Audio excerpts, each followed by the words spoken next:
I started making more songs with Avalanche, people like C-Biz and that, and then I started making songs with fucking Johnny Cinco, because obviously Avalanche had went to jail, you get me, so Johnny Cinco was his friend anyway, was Avalanche's friend, so I was onto his music anyway. And Avalanche from London and Johnny Cinco from Atlanta. These men were friends, right, and you would have thought, yeah, that, the emotions that day. You would have thought, right, that Avalanche plugged me in with Cinco, even though he already told him I was his producer. One day after that, Cinco was on Instagram asking producers for beats. He said, send beats. So I sent beats, right? Along with everyone else, like just like any other member of the general public would do. I sent beats. Next thing you know, like the next day I went on my Instagram, I checked his story and he was playing my beats and I was like, yo, what the fuck? The next day? Yeah, the next day. Then he sent me a text, yo, send more. So I distinctly remember I was at my apartment, he get me, so I said, alright, cool. I just sent a few more, bam, bam, bam. Next thing you know, you feel me, we started going crazy, and then we made one song called Mud, you feel me, that was on I Swear 2, I think that's the first one. So it's called Mud? Mud, yeah, Mud on my shoes, you feel me, that was one of the first songs me and Cinco made together.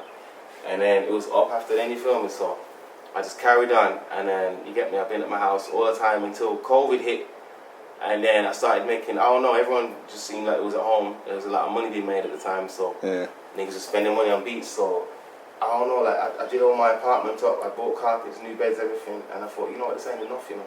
I need to go and be on the same timeline as these people who are buying the beats. So after that, yeah, I said, you know what, fuck it, I'm gonna go for a hot 2 weeks to ATL and see where I go on. You get me, boy. And you fresh from London, coming straight to Atlanta. From the UK, yeah. That's from Wolves, so and UK, so and London, all that. So basically, man's gone straight for 2 weeks, yeah, and then I thought to myself, you know what, this is too lit. When I came here, I swear. What was your first instinct, your first, you know what I'm saying, perception when you stepped foot in Atlanta? Well, it was crazy, man. What was your introduction? What was like a moment you was like, what the hell is it, you know what I'm saying? Yeah, man, like when I started to go to the studio with Cinco and record in person, you get me, and was locking with his family and shit, and seeing how this shit really was, I said, yo, it's like I got a whole other family here. And I'm not even taking advantage of it, you feel me? I need to be, because in England it's cool, but don't get me wrong, the only people in the UK, that's my family, you get me, I'll never forget about them, that's my people, my foundation, you feel me? But they know I'm running it from over here as well, so I can bring it together for the whole thing, you feel me? So we can run it from both sides, we can make a huge network, the possibilities is limitless, so I just thought, you know what, let me lock it down from over here, because that's what's more unique. You don't see a lot of English producers out here. And that was the first American person to hit you up? What's that? For beats. That was the first American Cinco. like artist? Yeah. Well, it was the biggest one I was working with. It wasn't the first, I was working with a few of them, but it's like the one that most clicked with me. Yeah. And the relationship we built after that, and the music that people really recognize me for, you feel me?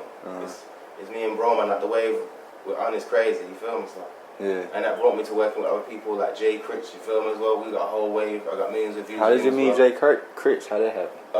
Instagram again. Shout out to Instagram. Crazy, right? Instagram, You know what happened with this? Let me tell you what happened on Instagram. I'm on his live the one day, randomly, right? So this is a true story. Yeah, and if he sees this, he'll know, you get me, because he knows how it happened as well. Like, I'm on there on his live and I'm watching him and his boy in a car. And he's like, randomly, yo, play that Johnny Cinco song, the one with no drums in it. You feel me? And there's thousands of people in the live, but that only applies to me. That's crazy, right? So how do you manage to say that on the live? The one with no drums in it. How many thousands of people in the live? But the only person that really applies to is me. So I was like, well, how the fuck? You feel me? Does he know I'm in the live or something? I don't think he did, but it's God's timing, you feel me? But he started playing the song, so then after he's gone off the live, I tagged him, I said, yo, I made that beat, etc. Then he sent me his number and that, and we just tapped in, you feel me? And we made hits like Dino, I'm Bugging, and shit like that, which is the one that had Draco the Ruler. That was one of the last videos he was ever in, you feel me? That boy Draco. Yeah, rest in peace, you feel me? So we built a crazy wave, you feel me, off the back of that, so you feel me? It's with Empire too, so shout out to Empire, man. You get me, we're getting to it, so. Yeah, views on views. Shout out my boy Bandman Kevo, we made a crazy wave.